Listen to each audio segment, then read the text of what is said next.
मेरी राशि में तो जब शुरू हुआ जगह तो मैं मर जाऊंगी।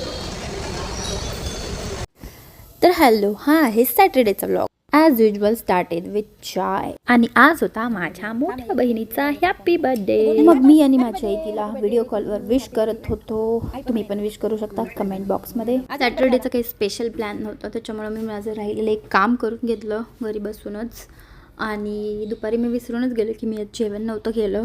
मग संध्याकाळी बनवली मस्त मॅगी. मी अशी बनवते, ते 2 मिनिट्सवाली मॅगी माझ्याच्याने नाही बनत, बट तसं जी बनवली ती खूपच जास्त छान झाली होती. मग ती खाल्ली. संध्याकाळी गेले होते थोडंसं बाहेर आणि तिथं एक कॅफे होता नवीनच आलेला, मग तिथं जाऊन मी पिला. तसं तर चहा मला खूप आवडतो, बट इथल्या चहाचं टेस्ट आणि त्याचं ऑनेस्ट रिॲक्शन इथं तुम्ही माझ्या फेसवर बघू शकता. मला अजिबात आवडला नव्हता तो चहा, बट तरी पैसे दिले म्हणून शेवटी मी पिऊन घेतला. मग निघाले घरी आणि घरी येऊन आईने बनवली होती साधी खिचडी, तीच खाल्ली आज. आणि रात्री मग एक शो बघत बघत संपला आजचा दिवस. भेटू नेक्स्ट व्लॉगमध्ये. बाय.